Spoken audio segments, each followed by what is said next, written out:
Richard Parkinson requests a private meeting with South Sydney Athletic Performance Director Errol Alcott.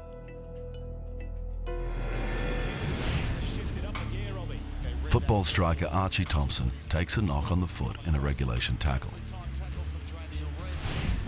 Scans reveal a fracture of the navicular, the bone at the top of the foot. The finals are just weeks away. Melbourne Victory have a chance, but not without Archie. The answer is the moon boot. It will take the pressure off the tendons and muscles. It's Archie's only choice, even though it will make his ankle stiff. We'll see how we go. Rehab. It's the mind-numbing process of keeping fit without the thrill of playing the game. He's doing his full gym work, obviously except stuff that involves running. He's doing his upper body weight, so he's maintaining his fitness and his strength, which is important so that when he does come back to running, he's back to full fitness quickly. Well, you just sort of got to be patient with it, and that's where I've found it very difficult, is to have patience with it, because I just get frustrated because you can't get out there and you can't make it go quicker. Week 3 and the semis are just around the corner. At least he can take off that boot. Obviously things are still really stiff because I've been in the boot for like 3 weeks now, and just to get that stench, because my leg was about to fall off with gangrene because of the smell of it. 4 weeks out. When you do have an injury like this, and you're out for a few weeks, and you just get that hunger back, and I've definitely got that hunger back. The upside of injury is that Archie gets to spend more time with his family. Wife Emmy and the kids, Axel and Bella. Oh, I wish you could make it yourself. The big goal is to be ready back for the finals if the guys get through, and I'm sure they will, and he just wants to get out there and give the best performance.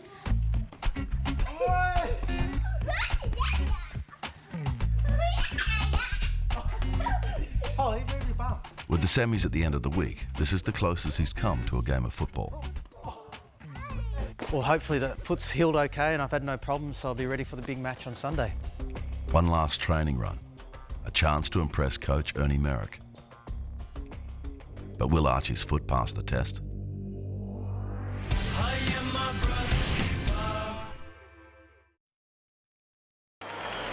At the MCG, Lee Adams is showing signs of distress. He's in a bad way, Lee Adams. In the sanctuary of the North dressing room, Dr. Con Mitropoulos quizzes him for symptoms. Yeah, just on the ground, just threw up a couple of times and I don't know, just a bit lightheaded and nausea, yeah. High pulse, low blood pressure. Con sees this 2 or 3 times a season. Supraventricular tachycardia.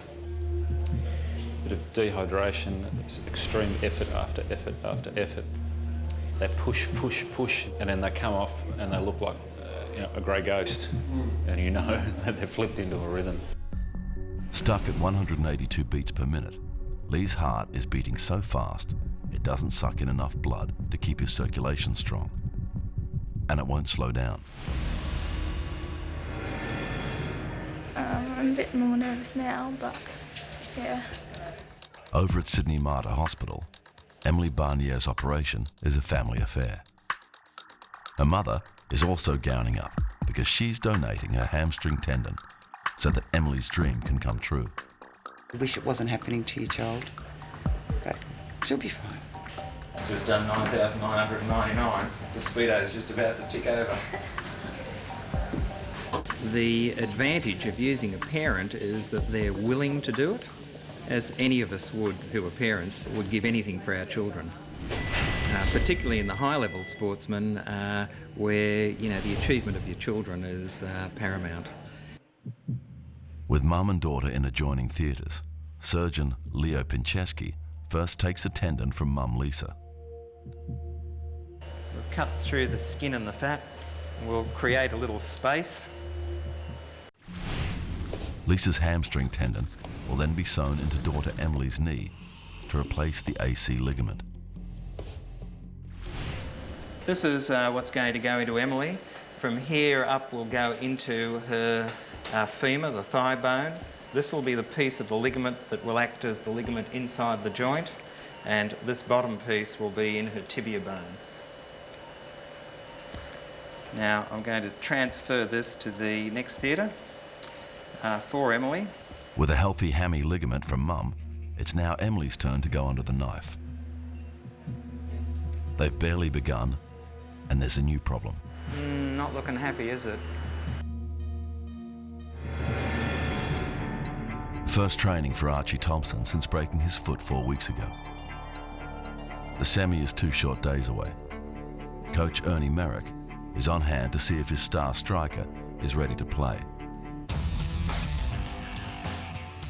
Archie leaves him in no doubt. He's in the team.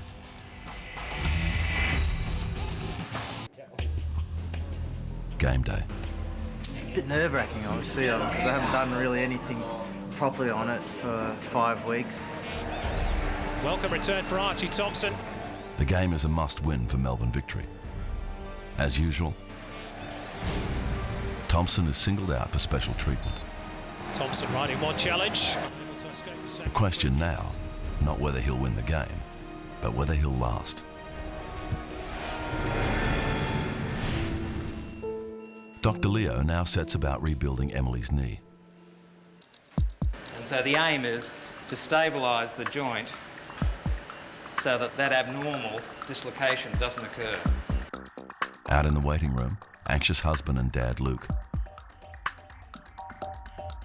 What Dad doesn't know is that the arthroscopic camera inside Emily's knee has revealed a cartilage problem, one that previous scans had missed.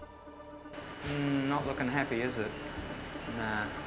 It's a very tiny bit of the inner side, and we can't sew that up. Our stitches are actually so big.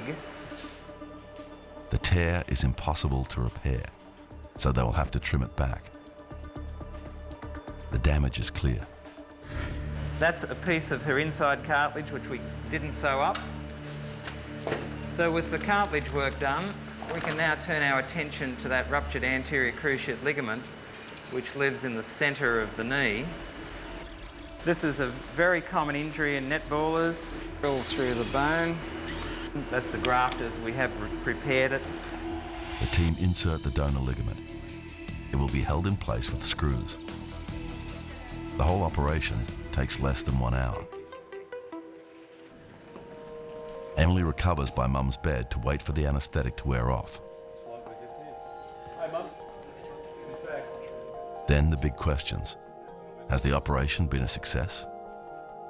And for Mum, has the pain of losing her own hamstring tendon been worth it?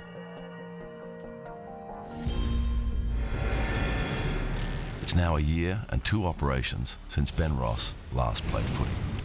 He's about to find out that sports medicine doesn't take chances with spinal injuries. Ben Ross waits outside the doctor's room. Inside, South Sydney Athletic Performance Director Errol Alcott hears his fate. Ben's whole career depends on this moment. Finally, Alcott passes the news on to Ben. Judging by his body language, it's not what he hoped to hear.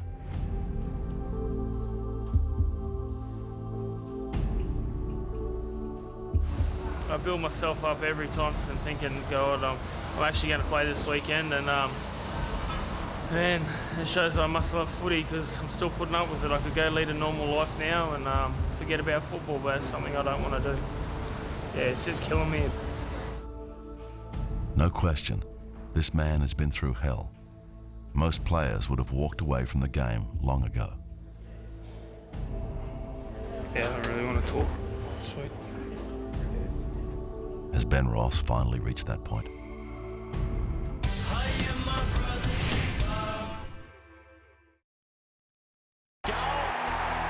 Fourth quarter MCG.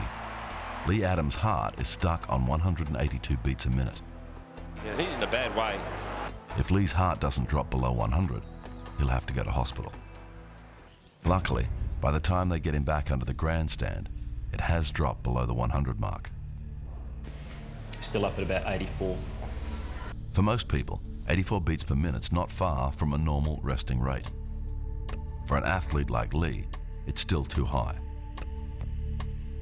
This fast heartbeat comes when athletes overdo it, when they push too hard. It's random and it's rare. Give it a little bit longer. Finally, Dr. Con's happy. He'll keep a close eye on Lee at training all week.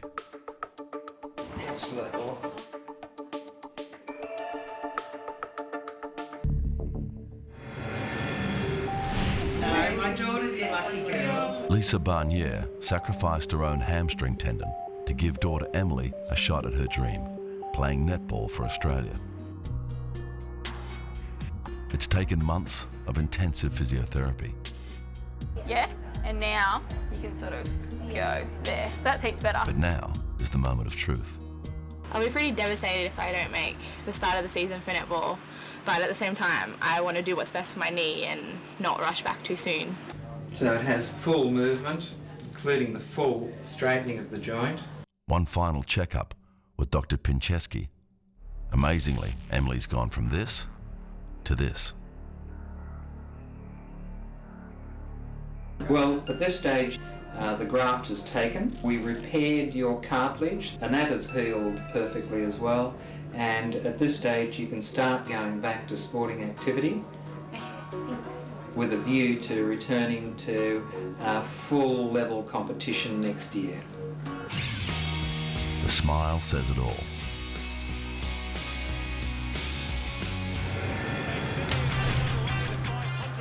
It's the A-League semi-finals, Archie Thompson's comeback game. Melbourne victory are down 2-1 to arch-rival Sydney FC. A single goal will ensure a draw and see them through to the grand final. And Stragdelovsky rules that that's intentional handball. Then, free kick Melbourne. The entire Sydney defensive unit is looking over their right shoulder. This is when heroes are needed. And Archie steps up.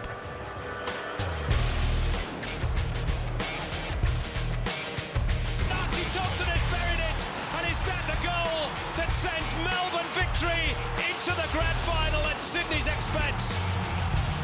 And Archie Thompson, the arch predator against the arch rivals.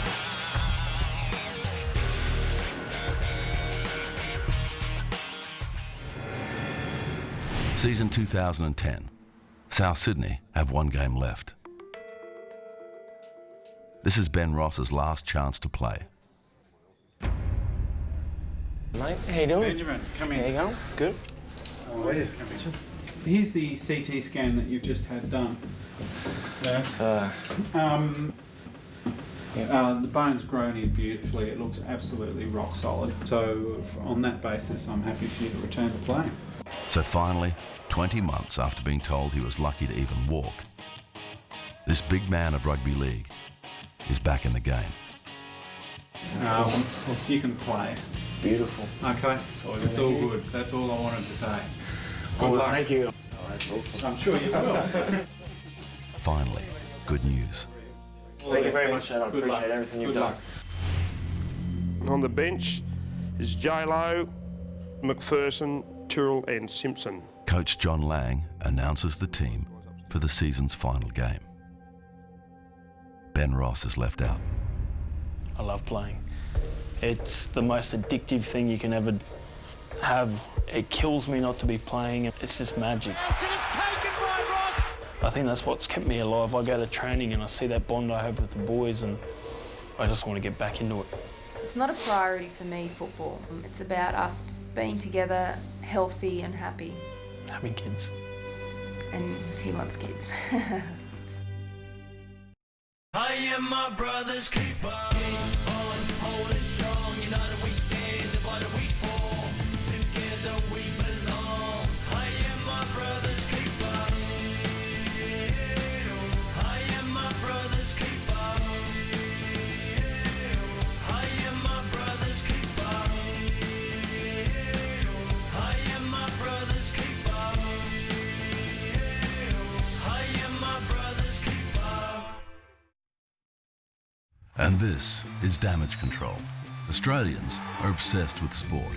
Man against the elements, team against team, machine against machine.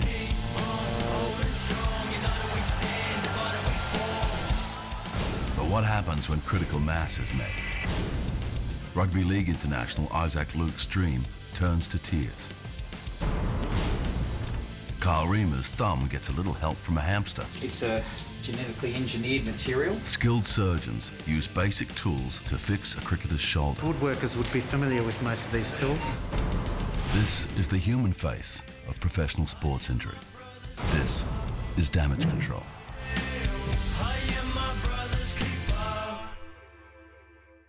AFL, spectacular, athletic, and dangerous.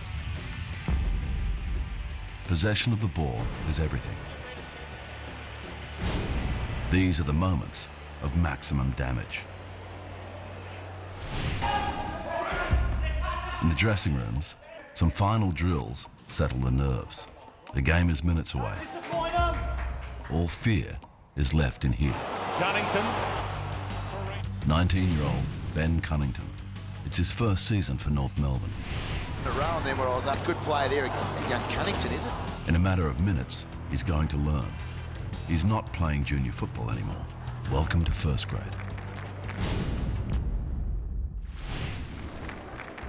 Ben's face takes the force of the blow. Potential damage, broken bones, lacerations, concussion.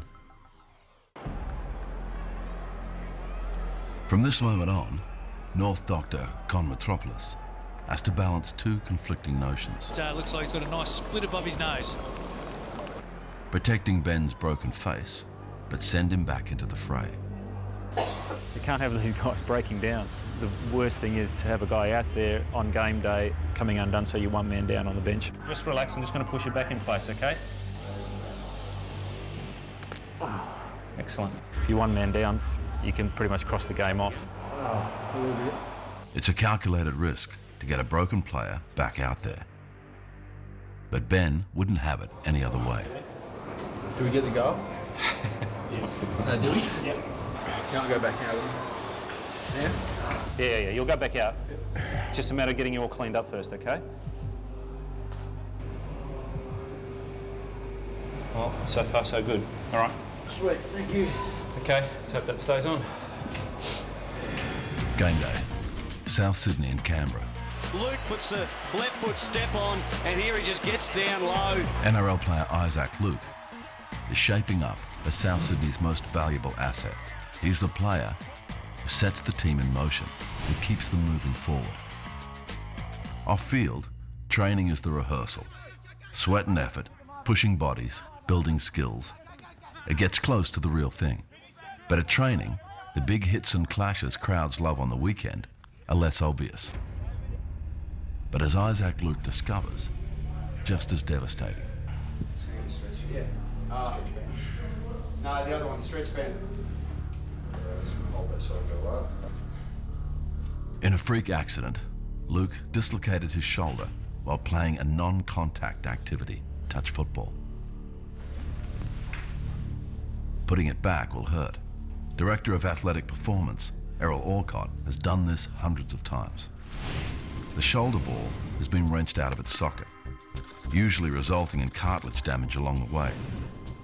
When it's warm is the best time to get it back in, and that's exactly what's about to happen.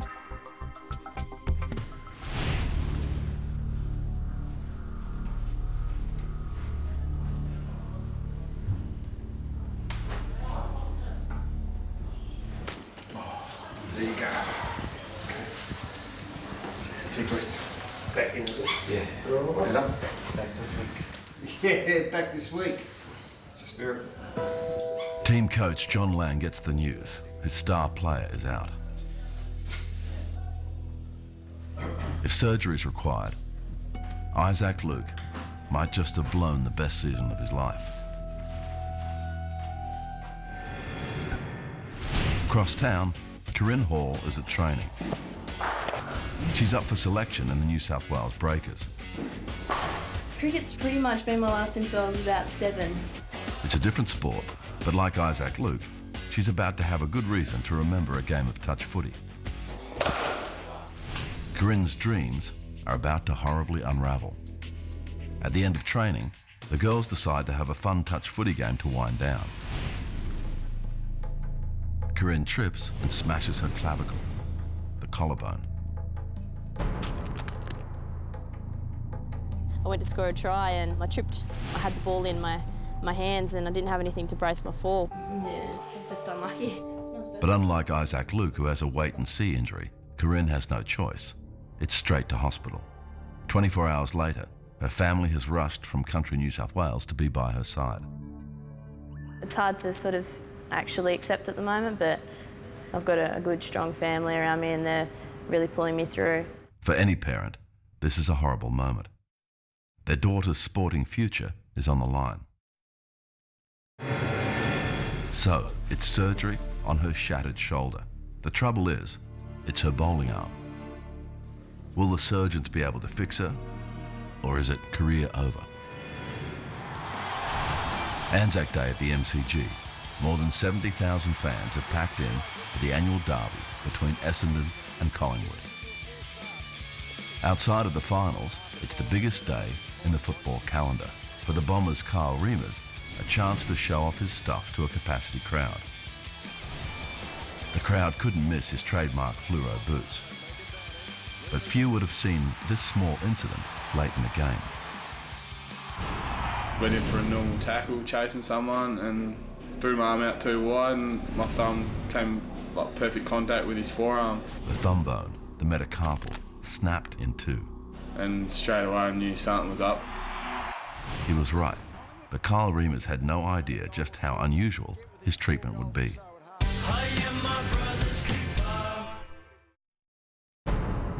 For the Bombers' Kyle Reimers, it's judgment time. Let's have a bit of a look here. Yeah, the fracture is a transverse fracture through the base of the first metacarpal. You can see it right through there. It doesn't involve the joint, which is good. So it means, unfortunately, probably around about 6 weeks out. First an operation, then 6 weeks out. But could a wonder ingredient have him back sooner? It's a genetically engineered material made from hamster's ovaries. You heard right. Hamster ovaries. Isaac Luke, tough, elusive, explosive. But damage doesn't need a crowd. The dislocated shoulder at training could mean the end of his season. Okay, you're right to lie back. Now your shoulder's got to go into this. The MRI scan will reveal the amount of bone and soft tissue damage and whether he needs surgery. Okay, Isaac. Loud tapping now for 1 minute. Isaac's mate, English international Sam Burgess, tries light relief to ease the nerves. Wakey, wakey, eggs and bakey. Right, stay still. See you, boo. You okay there? Just like 4 hours, Avatar for a while. Just come and check out what Souths have to do, whether you have to go in an operation or if it's that bad that we have to. Otherwise, we could just rehab up and I'll be back. While touch footy victim number 1 waits for his fate, cricketer Corinne Hall is already living hers, being pieced back together by surgeon Jonathan Herald. My shoulder's never going to be as good as it was beforehand, so hopefully we can get something that's near enough. Dr. Herald, I'm sure he'll pull through with the goods for me. Surely. There are many cricketers and footballers and sports people in general who've had this injury. It's quite a common injury in the elite sporting crowd. This is a complicated broken collarbone. So in the operation, the aim would be to, like a jigsaw puzzle, put the bones back together as they are. Not only are the bones overlapping, but there is a third loose piece of bone, a butterfly fragment. It will be pinned with a lag screw and then everything held in place with a special moulded plate. So this is the plate that we'll use. And you can see the plate has been bent and contoured. It's not a straight plate. They've studied this on a number of cadaver bones and found that this is the ideal shape to fit most clavicles. Advanced as the plate is, the tools are about as regular as those you'll find in a handyman's kit. It's a bit like drilling at home, really. Most woodworkers would be familiar with most of these tools.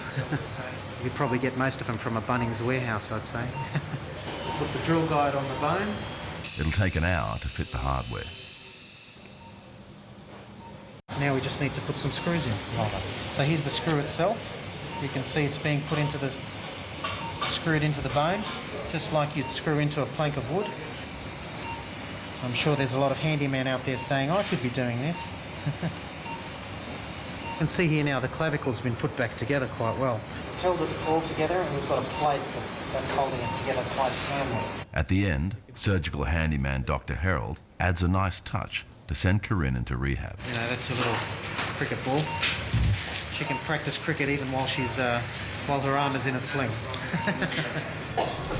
Rookie Ben Cunnington's learnt the hard way.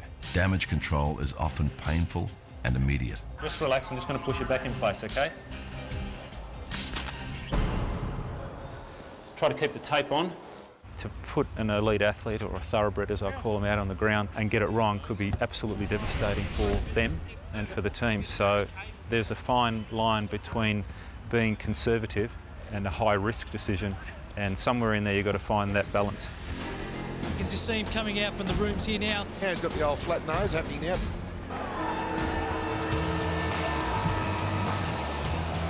Cunnington over the head.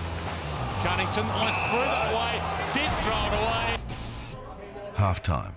There's no rest for the wounded here. Examination suggests he's potentially shattered nose bone and cartilage, possibly broken a cheekbone. Feeling crook? Mate, it's held up good. We'll go back out and have another run around. It's not pretty. Only after the game, still an hour away, will Dr. Con have time for a thorough investigation. Just make it nice and neat now. Who knows what he'll find?